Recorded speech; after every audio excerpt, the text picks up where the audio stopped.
Ladies and gentlemen, thank you for standing by. Welcome to the Qualcomm First Quarter and Fiscal 2021 Earnings Conference Call. At this time, all participants are in a listen-only mode. Later, we will conduct a question-and-answer session.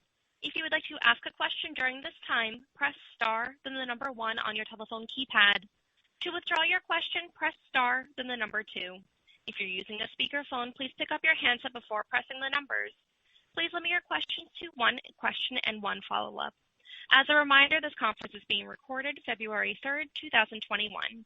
The playback number for today's call is 877-660-6853. International callers, please dial 201-612-7415. The playback reservation number is 137-14808.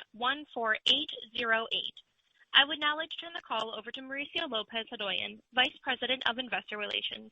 Mr. Lopez-Hodoyan, please go ahead. Thank you, and good afternoon, everyone. Today's call will include prepared remarks by Steve Mullenkov and Akash Palkhiwala. In addition, Cristiano Amon, Alex Rogers, and Don Rosenberg will join the question-and-answer session. You can access our earnings release and a slide presentation that accompany this call on our Investor Relations website. In addition, this call is being webcast on Qualcomm.com, and a replay will be available on our website later today. During the call today, we will use non-GAAP financial measures as defined in Regulation G, and you can find the related reconciliation to GAAP on our website. We will also make forward-looking statements, including projections and estimates of future events, business or industry trends, or business or financial results. Actual events or results could differ materially from those projected in our forward-looking statements. Please refer to our SEC filings, including our most recent 10-K, which contain important factors that could cause actual results to differ materially from the forward-looking statements. And now to comments from Qualcomm's Chief Executive Officer, Steve Mullenkov. Thank you, Mauricio, and good afternoon, everyone. Fiscal 2021 is off to a great start with record first quarter non-GAAP revenues of $8.2 billion, up 63% year over year, and record non-GAAP earnings of $2.17 per share, more than doubling from the prior year. The simultaneous global adoption of 5G, combined with increasingly complex technical requirements and a pace of change that is accelerating, drives a significant multi-year industry transition that plays to our strength. QCT revenues of $6.5 billion were also a record, up 81% year over year and 32% sequentially. Notably, our strong performance and outlook would have been even stronger had we not been supply constrained. Within QCT, we saw strength across our portfolio. Our RF adjacency demonstrated continued growth with quarterly revenues more than doubling year over year and crossing the $1 billion threshold, a significant milestone. We are executing extremely well on our strategy to address many of the technical challenges of delivering a true modem-to-antenna 5G experience and capture a higher dollar share of content in smartphones. We are also well-positioned with design wins across the mobile handset ecosystem, a strong pipeline for further growth in smartphones, and a roadmap to bring our RF expertise to adjacent industries. Our automotive revenues of $212 million were up 44% year over year, and our design win pipeline has grown to $8.3 billion from just $3 billion 3 years ago, placing us on a trajectory to achieve our fiscal year 2024 revenue target of $1.5 billion. Our IoT adjacency also passed the $1 billion threshold in Q1 and grew 48% year over year, driven by the growth of our core technologies for the digitization of consumer, networking, and industrial applications. Our team continues to execute extremely well in spite of supply constraints and the continued impact of the pandemic. Our strategy is playing out largely as we expected, positioning us well to capture the rapid deployment of 5G in both the core handset industry as well as creating new opportunities in adjacencies. In our licensing business, our broad portfolio of foundational system-level innovations and intellectual properties across 3G, 4G, and 5G, along with valuable implementation patents, is unmatched and recognized in part by having signed more than 120 5G license agreements, up from 111 license agreements last quarter. Our continued success in licensing reflects our development of foundational technologies enabling 5G standards coupled with leadership in developing the standards themselves. leadership in developing the products necessary to implement 5G technology, and leadership in enabling the industry to rapidly implement 5G seamlessly worldwide. This process continues through the successive releases of 5G currently under development, as our foundational innovations, coupled with our ability to implement 5G in products and coordinate its deployment in new verticals, continues to drive progress outside the handset industry. We continue to invest in complementary technologies that will enable the adoption of 5G use cases that will benefit consumers and businesses in a variety of industries, as well as agriculture and the advanced, important social objectives of both urban and rural environments, including improvements in healthcare and education in a more widely connected future. We have also spent the past decade deep in AI research and development, resulting in the creation of the technology necessary to scale AI across industries and products from smartphones and automotive to the IoT and data centers. To make AI ubiquitous, we focused on making efficient hardware, algorithmic advancements, and software tools available to developers and OEMs. We believe AI will transform industries, and our technologies will help accelerate the commercialization and scale of AI, making AI ubiquitous around the globe. Our commitment to our high-performance processor roadmap was reflected in our recently announced proposed acquisition of Nuvia. We look forward to combining Nuvia's world-class CPU and technology design team with Snapdragon to enable our ecosystem of customers to redefine computing performance, drive innovation, and deliver a new class of products and experiences for the 5G era. Just 2 years ago, we first announced our Snapdragon 855 mobile platform, the world's first commercial platform supporting multi-gigabit 5G, and demonstrated end-to-end 5G consumer experiences with real demos over live millimeter wave 5G networks and devices. Today, we have an expanding portfolio of differentiated 5G solutions across multiple tiers of our Snapdragon mobile platforms. With high-performance basebands, advanced RF front-end designs, and leading-edge process nodes for our flagship solutions, we are well-positioned to address growing 5G demand in the handset space and across our adjacencies. In RF, our position today is the result of executing on our strategy to extend the breadth of the products we offer.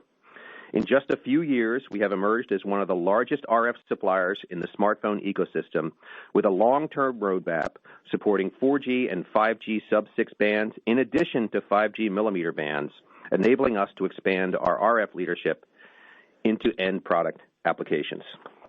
The automotive industry continues to change rapidly, and the car is becoming more connected, more autonomous, and more electric.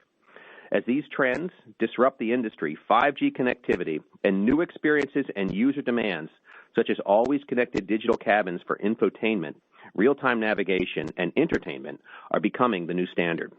We are working to meet the increasing demands of safe and premium driving experiences powered by 4G LTE and 5G connected services. With integrated cellular V2X, Wi-Fi, Bluetooth, and precise positioning technologies, our 4G and 5G platforms are designed to securely connect vehicles to the cloud, each other, and the surrounding environment. With over 150 million vehicles on the road today connected with our modems, we are a leader in automotive telematics. We are evolving our strong position in automotive telematics to a strategic industry partner, building incumbency with continued innovation as the auto industry undergoes rapid transformation. Our third-generation automotive cockpit solutions have been selected by 20 of the top 25 automakers, and our recently announced fourth-generation automotive platform demonstrates our leadership in high-performance compute, computer vision, artificial intelligence, and multi-sensor processing. Lastly, our recently announced strategic engagements with General Motors and leading Tier 1 suppliers, including LG Electronics, Google, Panasonic, and Visteon, are further evidence of our strong alignment with the automotive industry. Turning to IoT, we continue to drive momentum in compute with the launch of our second-generation Snapdragon HCX, the introduction of our commercial and educational platforms for both Windows and Chrome, and continued ecosystem progress. We are also driving industry leadership in XR with over 40 design wins and strong ecosystem momentum with global operator partnerships. We believe XR has the potential to be the next computing platform. Our networking solutions target the full potential of Wi-Fi 6 with a blend of advanced technologies and protocols targeting networks deployed in enterprise, venue, and prosumer applications. We are also extending our advanced Wi-Fi 6 feature profile into the 6 GHz spectrum with second-generation platforms. We are capitalizing on the transformation in private and public networks, enabling millimeter wave indoor and outdoor launches in North America and Japan with our small cell solution, bringing higher reliability and speeds to consumers, as well as providing connectivity for 5G enterprise private networks of the future. Lastly, we are accelerating deployment of our core technologies for digitization of non-mobile industries across retail, utilities, transportation, and manufacturing applications. It is exciting to see the strategy we laid out several years ago playing out largely as expected and placing Qualcomm in a very strong position for Cristiano to carry the vision forward as he executes on the many opportunities in front of us over many years. Being CEO of Qualcomm for the last 7 years has been a privilege and an honor. The foundation of Qualcomm's leadership is a relentless commitment to innovating with great products, focusing on large industries with technical challenges that are hard to solve. This is what always gave me the confidence we would succeed, even when it wasn't obvious, and I have every confidence Cristiano shares this vision. I would now like to turn the call over to Akash. Thank you, Steve, and good afternoon, everyone. We're extremely pleased to report strong results to start our fiscal year.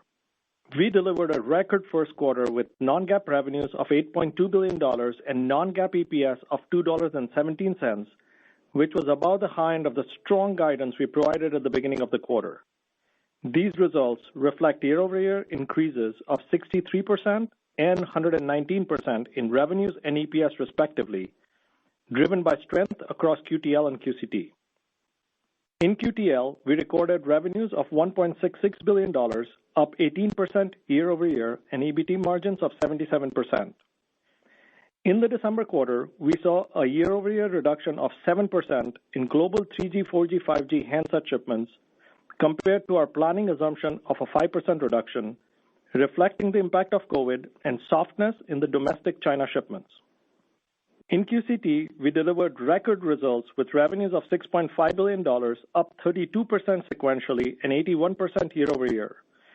These results were driven by strength across handsets, RF front-end, automotive, and IoT. Our strong revenue growth drove EBT margins of 29%, which was above the high end of our guidance and increased 900 basis points sequentially as we realized the benefit of operating leverage.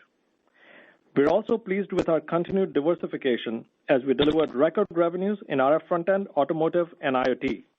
RF front-end revenues of $1.1 billion more than doubled on a year-over-year basis, reflecting the strength of our broad product portfolio across all frequency bands and customers.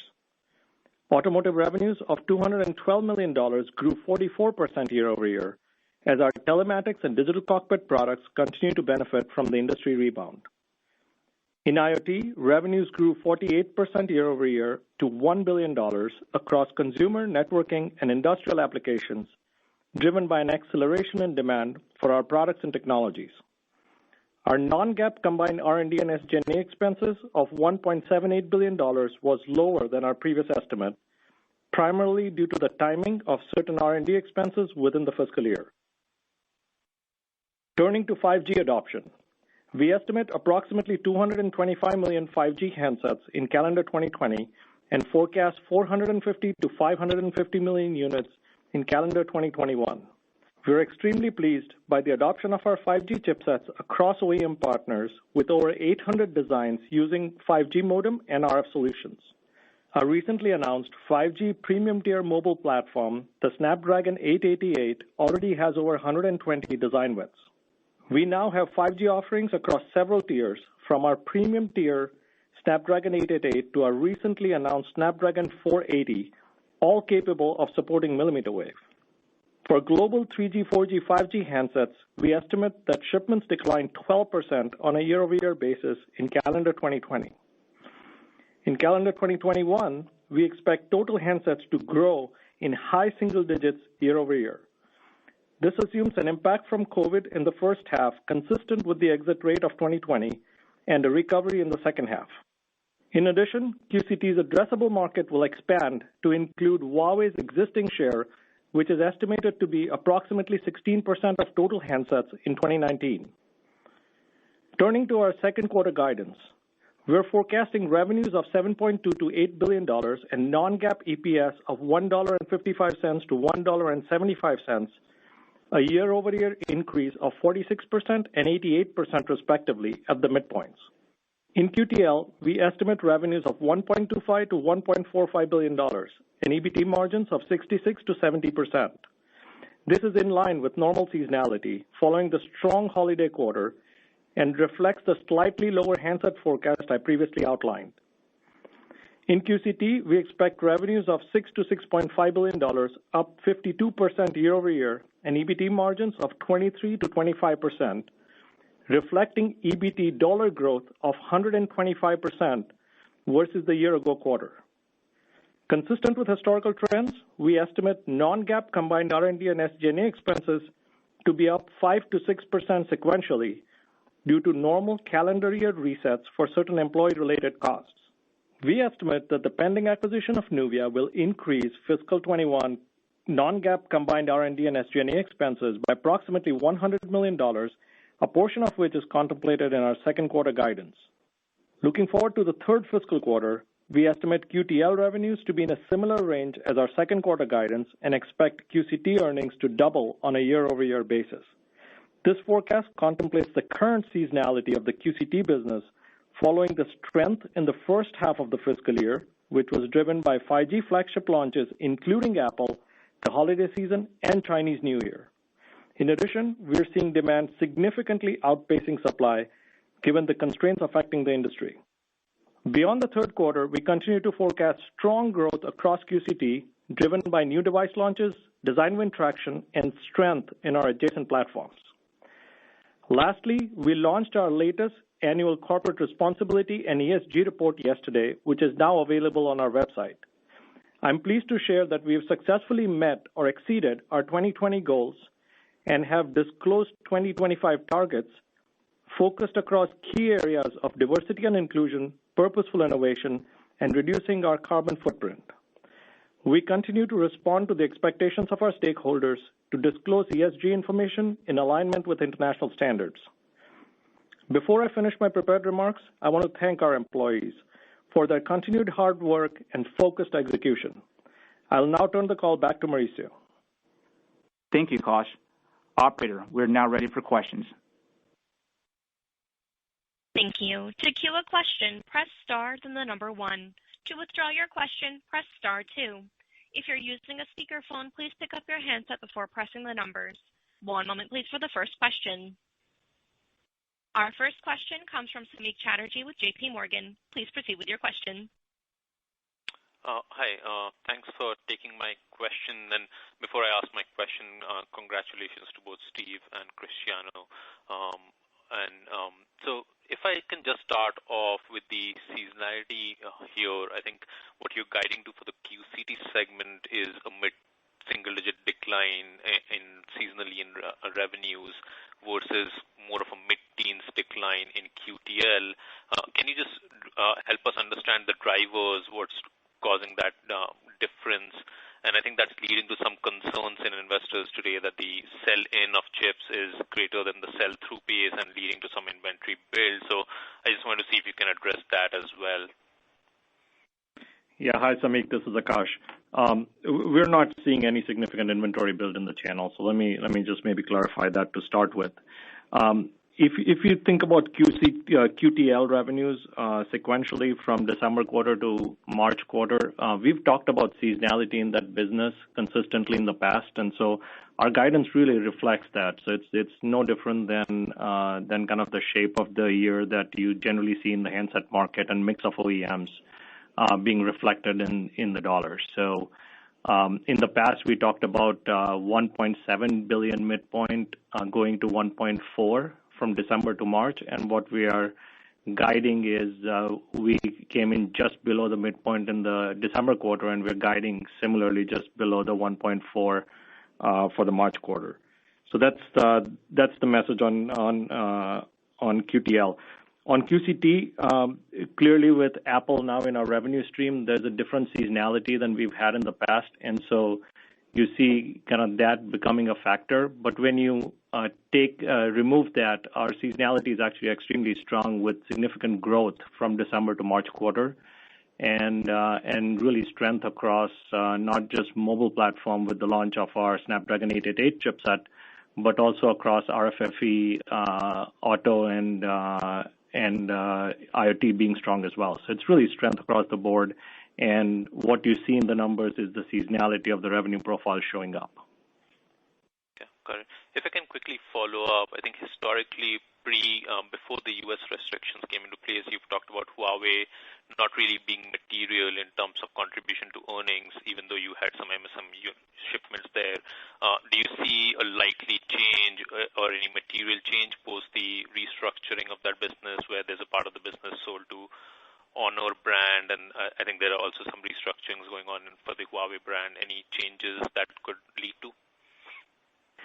Yeah, as I said in my prepared remarks, we see the Huawei market share, or Huawei portion of the market, really as a significant SAM growth opportunity for us. As either the share goes to other OEMs or to Honor or Huawei continues, we have an opportunity to sell into it. So, kind of longer term, the second half of the year, we feel like that's a significant opportunity for us. But at this point in our second quarter guidance, we don't have material revenue assumed for Huawei or Honor.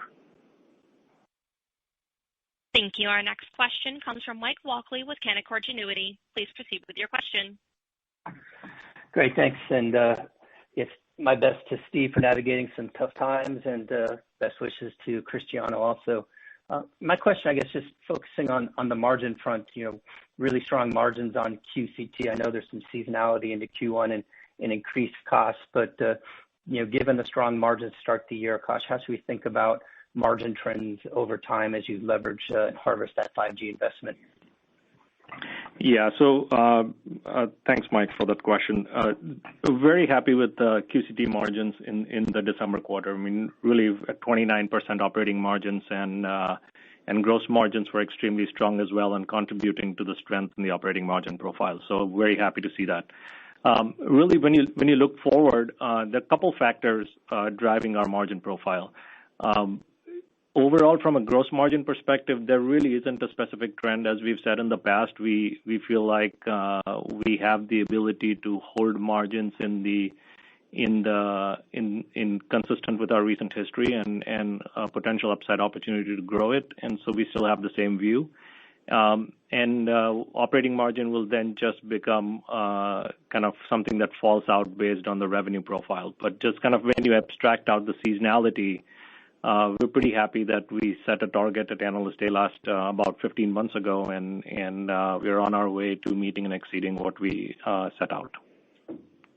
Great, thank you. And just to follow up on the margins on the QTL side, with a lot of the legal things dying down and signing over 125 5G contracts, do you see leverage on that side also? Maybe if you can reduce legal costs, or is there still high audit costs involved there? Thanks. Yeah, Mike, from a QTL perspective, really legal costs have been at a stable lower level for the last several quarters, and so the margin profile that you're seeing kind of reflects stabilization of the legal cost, and really it's about the top line revenue and focusing on kind of expanding and keeping the licensing business steady going forward. Thank you. Our next question comes from Chris Caso with Raymond James. Please proceed with your question.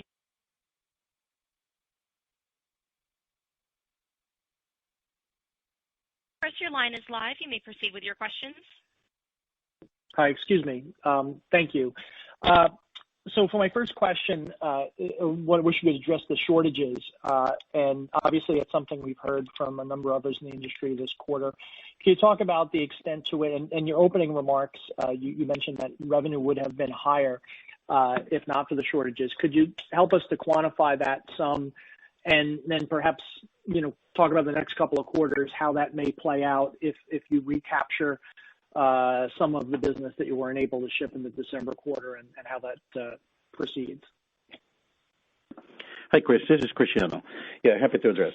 We have seen, I think, probably shortage across the entire industry. There's a couple of factors driving that. One is V-shaped recovery, I think, across many of the sectors that were present now. We saw acceleration of digital transformation, also consistent with this trend of the enterprise transformation of the home. And especially for Qualcomm and QCT, we have seen an opportunity with the expansion of addressable market. Huawei represented 16% of the market that becomes available to us across all of our OEMs. So that's driving a situation that demand is outpacing supply. We're happy what we see right now on the premium tier, for example. In high tier, we see share gains in fiscal 21. And we expect the situation to normalize towards the second half of the year. Okay, thank you. And with that, you made some comments about the fiscal third quarter that perhaps you could clarify. First, on the QTL side, you talk about similar levels on QTL. If you can help us to reconcile that with your view of overall handset units, I think you said growing 77% sequentially. And then you gave us something to go on with regard to the QCT side with the profitability doubling. And I guess with that, should we assume that profitability doubling would be at similar operating margins to what you're guiding for the March quarter? Yeah, Chris, so this is Akash. I think QTLs, as we've said in the past, we kind of see the market consistent between March and June quarters in terms of how the overall market, mobile market behaves. And so that's what is reflected in the data point we provided for the June quarter. QCT, I think it's a fair way of thinking about it. We're expecting it to be extremely strong, doubling profit year-over-year basis, and margin profile is really going to kind of fall out from the scale of the revenue as we discussed earlier. From just what is reflected in our third quarter numbers is just the natural seasonality of the business now that we have Apple in our revenue stream, and the timing of their purchases within the year is reflected in the data points we are providing. Thank you. Our next question comes from Joe Moore with Morgan Stanley. Please proceed with your question. Great, thank you. I wonder if you could give us color on the growth in RF being so impressive. You know, when you look at 5G units potentially kind of more than doubling, when you look at millimeter wave, you know, really at one customer in one region. I'm just surprised at how robust December is, and kind of can you talk to the sustainability of those revenue levels and the growth drivers, you know, going forward? Hi, Joe. This is Cristiano. Yes, you know, it's very consistent to what we have been saying since the beginning of 5G. We saw 5G as an entry point for us. We have a highly differentiated solution with our modem to antenna platform, and all of those designs, I think we updated the design count now on 5G is in excess of 800 designs. They all contain 5G RF front end components. Also, we like that it's very diversified RF front end revenues across all customers, also with a lot of sub-6. It's not only millimeter wave, even though we are very happy with the expansion prospects of millimeter wave, and that's definitely an accelerator for Qualcomm. So it's a business which is now one of the fastest growing business we have. We're happy to achieve the threshold of $1 billion, and we'll continue to grow as we grow 5G. Great, thank you. Thank you. Our next question comes from Stacy Rasgon with Bernstein Research. Please proceed with your question. Hi, guys. Thanks for taking my questions. First, I wanted to dig again into chipset margin guidance. So you're guiding chipset profit dollars down over $400 million sequentially on about $280 million revenue decline. It's like 150% negative incremental margin. But presumably the mix ought to be getting better as Apple and the handset stuff rolls off and the adjacencies, it sounds like they grow. So like what is going on in there? Like, why are the margins coming down that much given the revenue trajectory? Yeah, so a couple of factors, Stacy. It's Akash. First is, as I indicated in my prepared remarks, we typically see a kind of a resetting of certain expenses on the OPEX side. So you have OPEX growth that happens between the December and the March quarter. And this is consistent with history. So if you go back and look at our numbers in the past, you kind of see the same increase. So that impacts the margin a bit. Second is we did see some strength in certain pockets in the December quarter in our gross margin profile. So gross margin profile was higher in the December quarter than our recent trend, and what we're guiding forward is something that's consistent with our recent trend. So any upside to that would be something that, of course, we're going to try to execute on, but it'd be upside to our guidance. Thank you. And if I can follow up on QTL margins, so you're guiding 68% on, whatever it is, 1.35 billion at the midpoint. In 2019, you were actually running higher than that. You were at 1.1 to 1.3 billion, so lower revenues, and you had margins that were in line to higher than what you're guiding now with legal costs that presumably were higher. So what's going on the QTL side? Why aren't margins higher on this revenue level? Yeah, Stacy, there's no something specific going on. I mean, if you go back to Analyst Day, and I don't have the 2019 numbers in front of me, but if you go back to Analyst Day, what we laid out in front of you for the full year for QTL, where we thought the margins for the year would be higher than 70% with Huawei resolved, we're very much executing to the target we laid out. We think we're in a good place to execute on it. Thank you. Our next question comes from Blaine Curtis with Barclays. Please proceed with your question.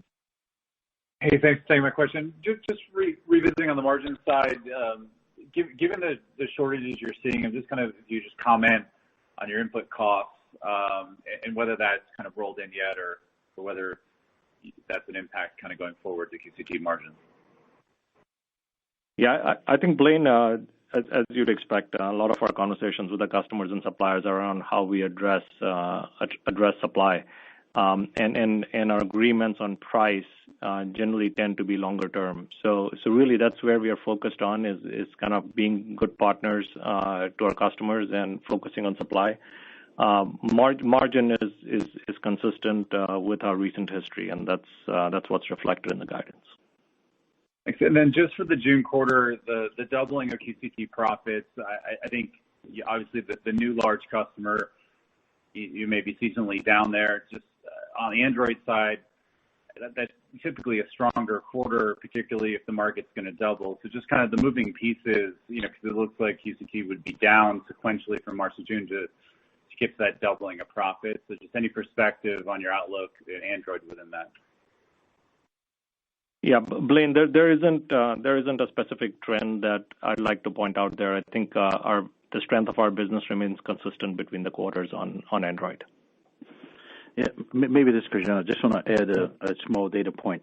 Yeah, if there is, as Akash outlined, seasonality because of one large U.S. customer. But if you look of what is happening, outside that, actually, we're very happy with what we see in terms of premium and high tier share gains. I pointed to the addressable market that is becoming available to us from Huawei, and that's going to be a growth story, especially for the QCT premium and high tier as we go throughout the quarters. Thank you. Our next question comes from Tal Liani with Bank of America. Please proceed with your question. Hi, guys. You guided smartphone to be going from -12 last year to go up high single digit this year. Can you give us a little bit of color of regions, also kind of types of smartphones, any color on the composition of the growth this year? Yeah, hi Tal, this is Akash. So really what our guidance, just to reiterate it, we're saying the market was down 12%, 19 to 20, calendar 19 to calendar 20, and would grow in high single digits from 20 to 21. And this reflects kind of continuing COVID impact in the first half and then recovery in the second half.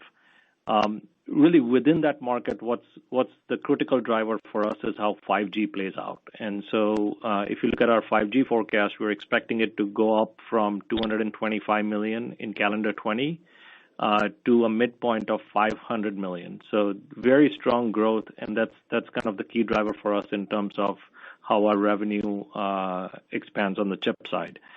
And then maybe last thing I'll point out is to Cristiano's comment earlier. Huawei has been a very large OEM, and it was really from a chip perspective, it was mostly high silicon that was satisfying their demand. Now with the change in the market, we have kind of 16% of the market that was not available to us before being available. So as we kind of look further out, we see this as a pretty material expansion of SAM for us. So just as a follow-up, if the market is going from declines to growth, what's the impact on QTL at the high level? Meaning, is this growth going to be in high-end countries where anyway you're hitting the limit of the ceiling for the price of $400, or is it going to be mostly in developing markets where the growth in the improvement in growth can translate also improvement in the total addressable market, meaning units times price? I'm trying to understand the impact of the ceiling to the price for QTL. Yeah, so I think from a QTL perspective, the way we see 5G benefiting the ASP is as 5G goes into lower tiers, below the ceiling, it kind of makes the mix richer for us. As people upgrade devices, they buy more expensive devices, and that would be the opportunity for QTL. But we're not planning that into our forecast at this point, and we see it as a potential upside as it materializes. Thank you. Our next question comes from Ross Seymour with Deutsche Bank. Please proceed with your question. Hi, guys. Thanks for letting me ask a question. And first of all, congratulations to both Steve and Cristiano. I wanted to go back on the QCT side to the China dynamic and that 16% increase in your SAM. How are you guys handling the potential inventory dynamic where the Honor side might keep the share and you could get design wins there, but all of the aspiring share gainers are also going to build to take share. So that potential for inventory coming back, I realize in a period of shortage it might not be an issue for you, but how are you managing avoiding that pitfall? Yeah. Hey, Ross, it's Akash. It's definitely something that we're trying to manage carefully. I mean, we do have very strong demand from various OEMs, but as you rightly pointed out, it really is more of a supply-driven market, and so we have more opportunity to sell and increase our revenue than we can supply at this point. So it's really, that's the primary focus, and we don't really have any inventory concerns at this point with our customers. If I can add as my follow-up. No, Ross, this question, I just want to add one thing. Given the size of those customers, the semiconductor supply chain is probably size, for what the market size is. So that in itself, provides some correction on inventory. Great. Thanks for that color, Cristiano. I guess as my follow-up, if I went back to the margin side of things, it seems like you're guiding the implied gross margin down about 3 points sequentially in the March quarter. And I understand QTL goes down and QCT up, so from a mix perspective, that would happen, but it's still a little bit greater than I would have expected.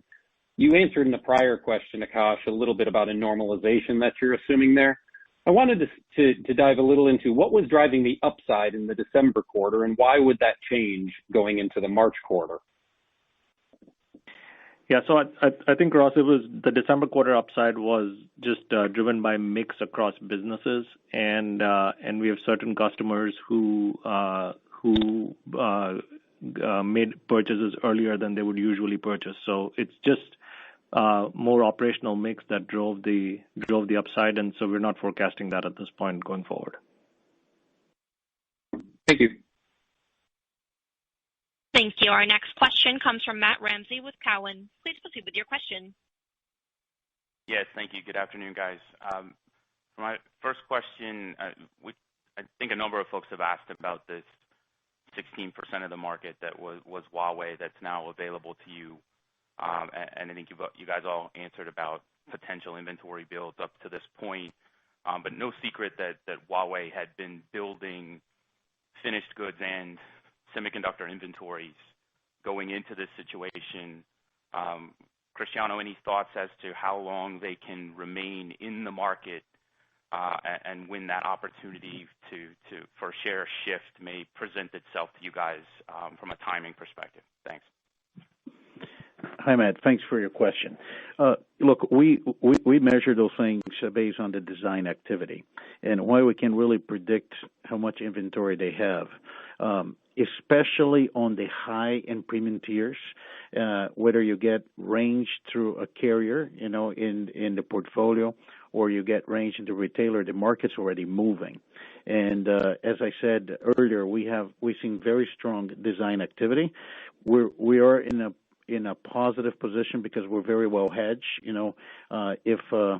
If iOS win, if Samsung Android wins, if Vivo, Oppo, Xiaomi wins, or even if over time companies like Honor wins, we're very well positioned there, and we'll see how that play out. But I will say that because of how distributors and the carriers think about it, the portfolio is already switching, and that's reflecting in the design activity we see right now.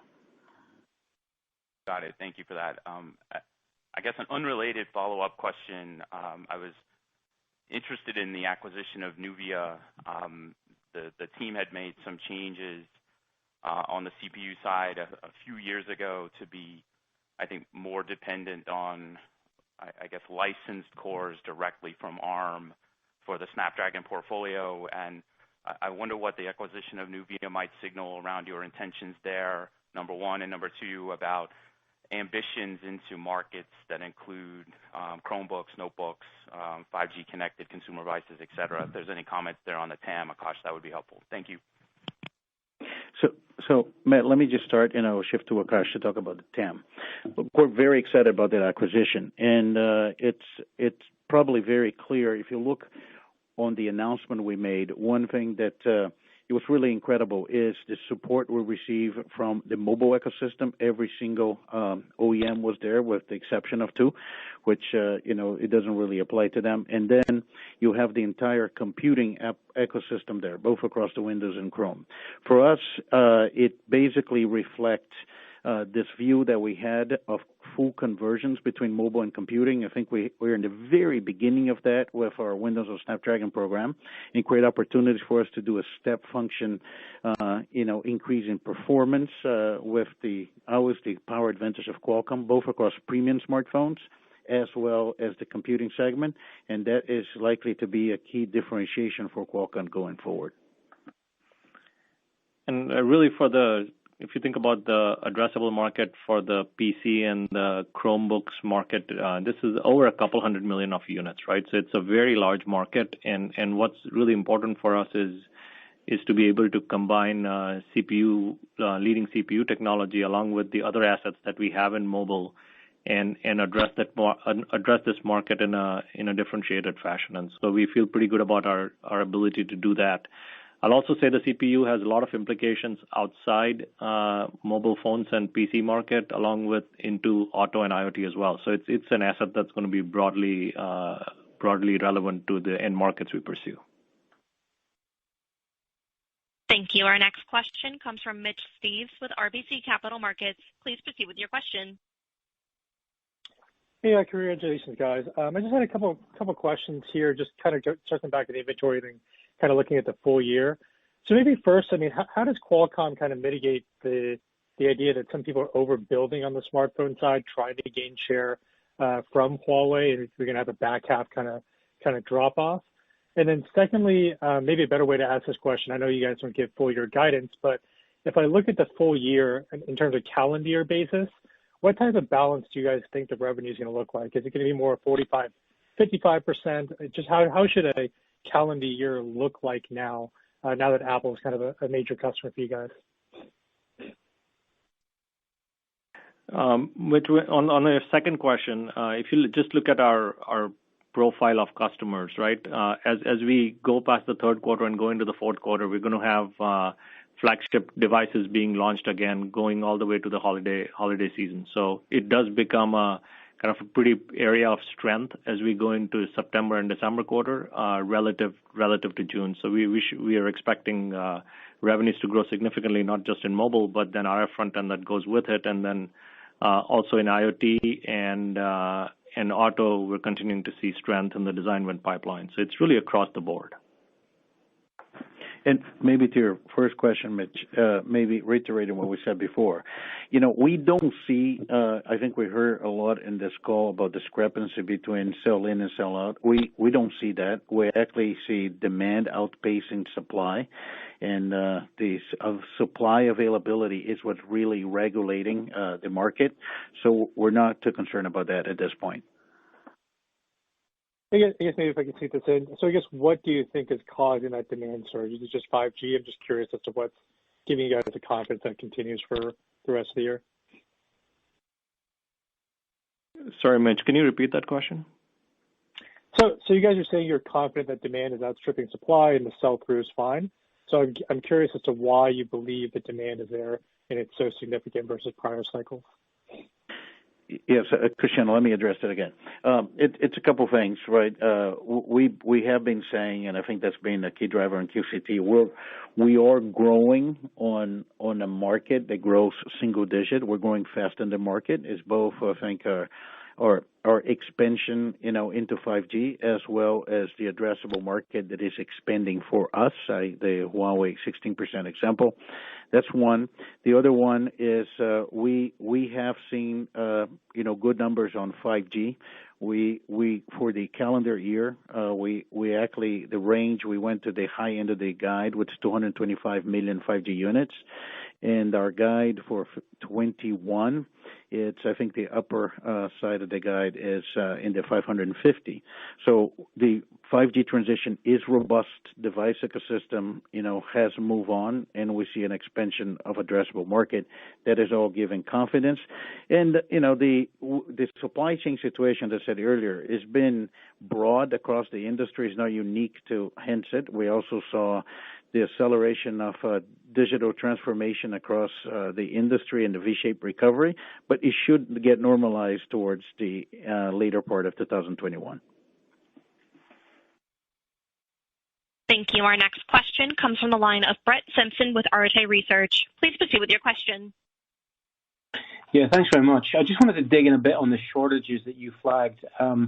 Just specifically, what is the main sort of source here of the shortages? Is it more sort of 5-nanometer yield challenges you're seeing, and that's sort of impacting the premium flagship segment that you operate in, or is it more sort of PMIX and what's happening with SMIC? I mean, can you maybe just talk a bit more about some of the challenges you're having here? And specifically, when do you think we come out of this shortage situation? Is it going to be the June quarter, or do we have to wait till the second half before things get back to normal? Thank you. Thank you for your question. Look, the simple answer is the shortage in the semiconductor industry is across the board, not only leading nodes, but also legacy nodes. You should think about it that, it's used, legacy process is used in a lot of automotive, it's used in a lot of the networking products and consumer electronics, and also you see that in a lot of the attaches, whether power management chips or RF chips. So the V-shaped recovery that we've seen across the industry and all of the accelerated digitization is driving semiconductors, and we see that across the board. Specific to a 5-nanometer, I think we're ramping a new process. It's very consistent to our expectations. I'll argue that we probably, for a ramp of a new process with our partner, this time we ship more in the quarter on, early in the ramp for Snapdragon 800. And we expect, to your question, this to normalize towards the later part of 2021 as, capacity is put in place, and we see, some of the demand across other sectors of the industry to catch up with supply. Okay, thanks. And maybe just a follow-up on QTL. So, I mean, you spoke a lot about some of the success you're having in QCT regarding autos, and you referenced 20 of the top 25 automakers are using the cockpit platform, and you've got an 8.3 billion backlog. How do we think about the QTL opportunity here specifically for autos? I mean, is there something you can share with us in terms of how royalty agreements are going here, and what sort of royalty rates we can expect for 5G, given the use cases are very different in autos going forward? Thank you. This is Alex. Thanks for the question.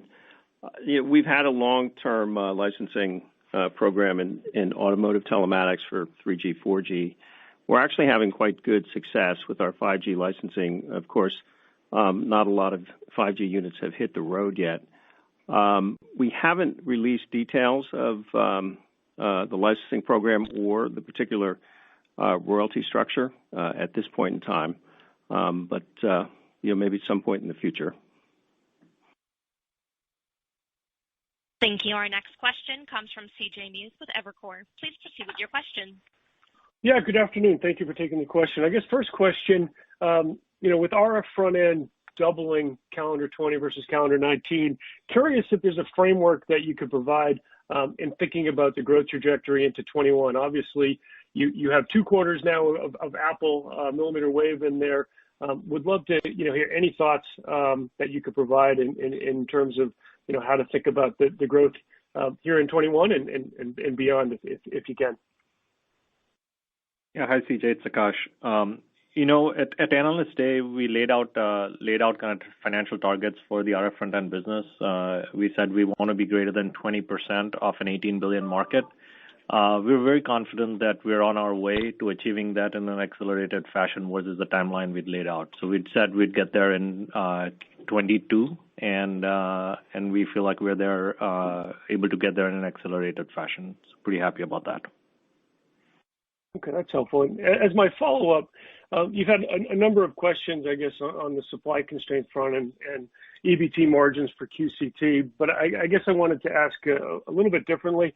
In terms of higher wafer and OSAT costs, and you talked earlier about how you have longer-term contracts with set pricing, curious how we should be thinking about perhaps higher costs earlier in the year versus later in the calendar year, and what that might mean for the trajectory of QCT margins, over time. And I guess as part of that, you showed great growth from 14% to 22% in calendar 20. Considering your outlook for 5G, should we be seeing another, kind of stair step higher for margins there? Thank you. Yes, CJ, from a wafer cost and fab cost perspective, really kind of not much of a story for us. It's really consistent with what we'd expected before, and we feel confident that we can execute to the margin profiles that we've outlined, both kind of from an Analyst Day long-term perspective and also guidance we are providing. Really, as you look at the second half of the year, we're looking forward to strong revenue growth across all of our businesses, and of course the margin will benefit from that as well, just as we get scale and the operating leverage benefit shows up. Thank you. Our final question comes from the line of Timothy Arcuri with UBS. Please proceed with your question. Thanks a lot. I guess my first question is just on QCT. So you had guided QCT down, I think, 15% for March last call, and now it's down just a little bit off of the December base. It was about as you guided. So, and that's even despite some of the constraints that you had talked about. So the story really is that March on the component side is even better than what you thought it was 3 months ago, but that's despite sell-through on the licensing side being actually a little bit worse than you thought, due to COVID. So I guess the first question is, why is QCT so much better than what you saw 3 months ago? And this is the fourth quarter where these two businesses are sort of going in opposite directions. So I guess I wanted to better understand why, Cristiano, why you think that's a problem as you get into the back half of the year. Thanks.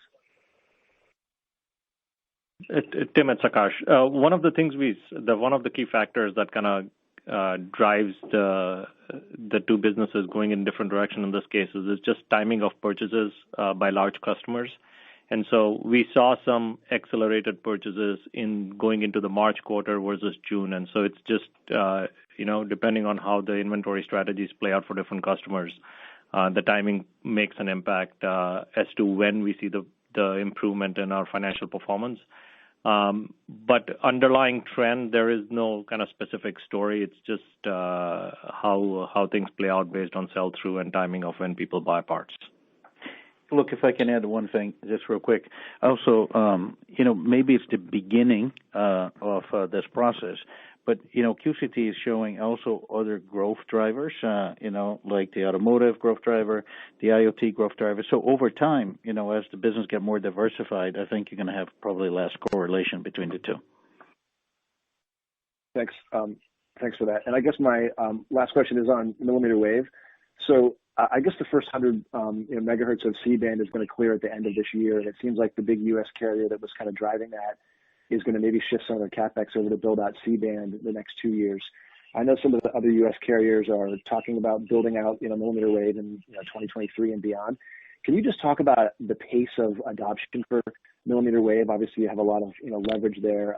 Do you think it's going to be lumpy, or do you just see it growing from here? Thanks.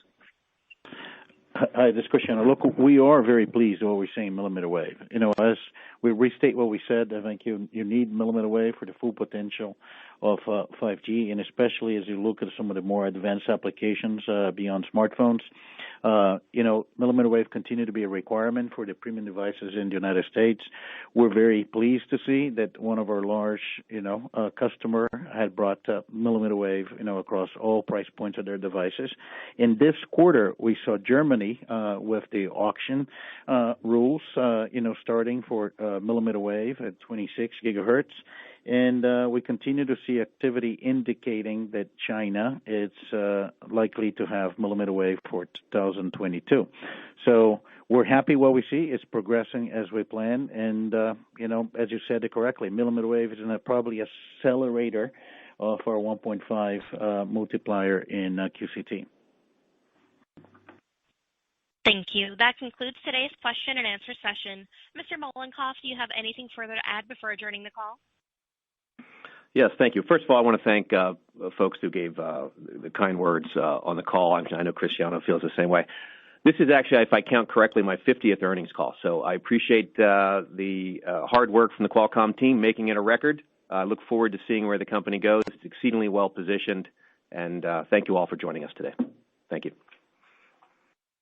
Ladies and gentlemen, this concludes today's conference call. You may now disconnect.